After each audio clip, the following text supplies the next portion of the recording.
Alright, we were baling soybean stubble out here on this farm, and we had a little bit of a mishap here. We broke one of these, broke the hay rake.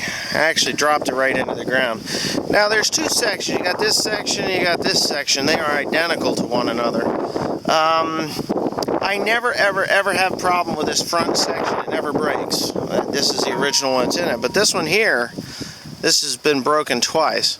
So what I did was I took the old one, and I'm not showing you what I did just yet, but I took the old one that I had originally and I cut the plate, this plate here, the mounting plate, I cut it off of the old one and I re-welded it. Ooh, so pretty. And I painted it too, but I'm going to get on the other side, maybe you can see a little better. So it would always break right here, this part here, and then of course it would tear up.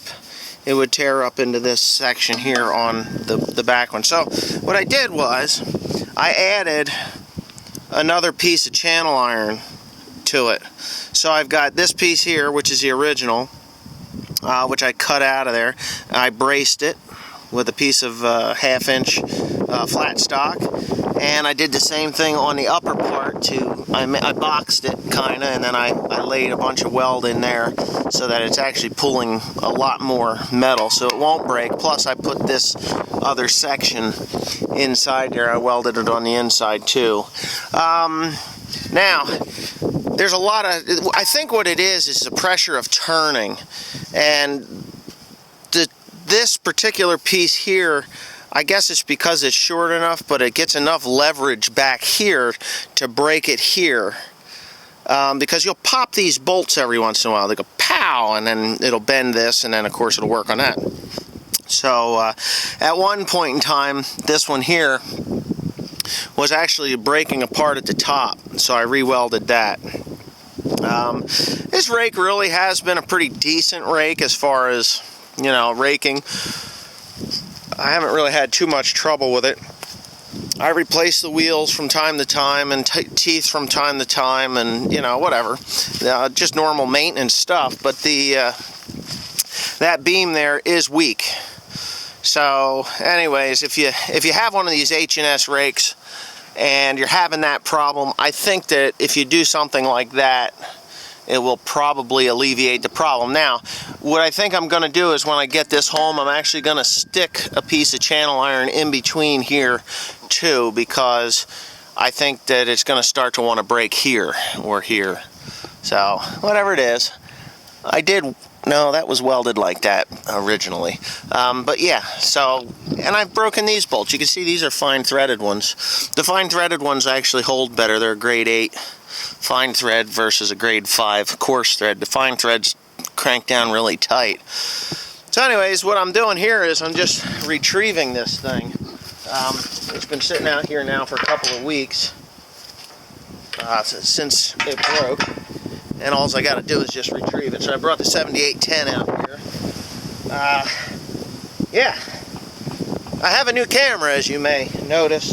And that's another reason. That's why I didn't video the repair. I just keep getting complaint after complaint after complaint about the GoPro camera, so I kind of took a little sabbatical from YouTube, so until I got a new camera that I actually liked, and this is the TG2 Olympus. It's a tough camera. It'll go to 50 foot of water and it will take a 7-foot drop, and it seems to have pretty decent video quality. So anyway, with that being said, I got a bipod here, a tripod here, so I'm gonna back that up. Maybe you guys will see me hook that bugger up.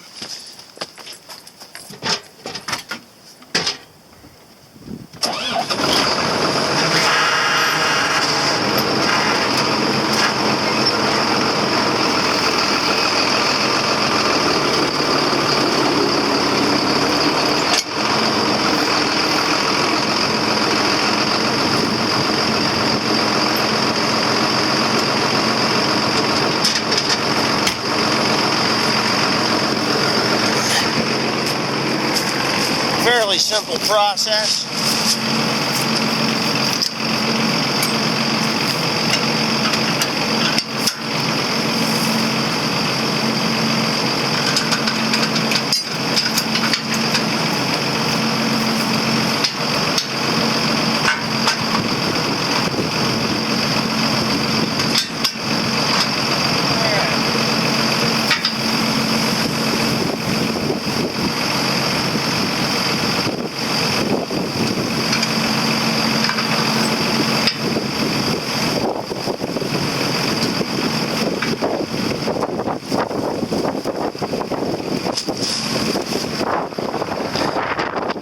Okay, just hooked the hydraulic hoses up. One of those safety latch pins. I'm gonna pick it up, straighten it out, and then I gotta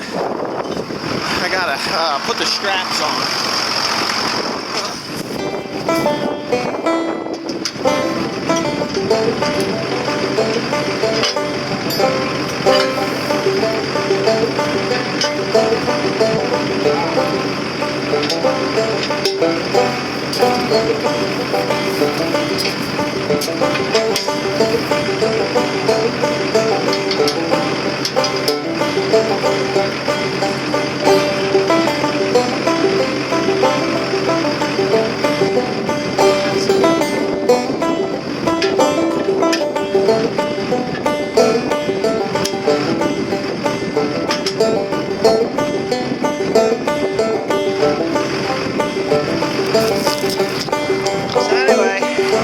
That's how that works. The only problem is I'm missing a linch pin, and I usually keep them right there, but I don't seem to have a spare on this tractor even. Damn it.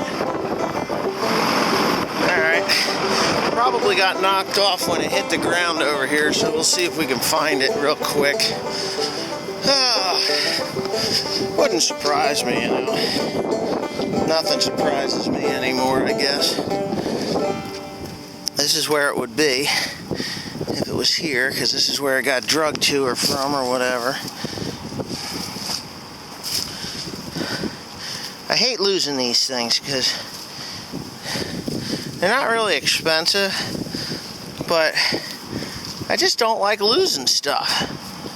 It just, you know, every nickel and dime costs you money, and, you know, something like that, I bet I ain't gonna find it. Here's where it hit the ground here. So maybe it fell off back here. I don't know. Doesn't look like I'm going to find it today. I don't have my metal detector either. Shoot. Oh well. Such is life. I'm going to have to find something to stick in that hole, because I'm not coming back for this thing. Timothy might have even picked it up. I don't know. But anyway, yeah. Hey, you know what? I found something. I just robbed that. There's always something someplace you can use. A little bit of Afro engineering here and you'll get it right. Hey, there you go. Looks great. So anyway, that's how you hook that thing up. Improvising too is fun.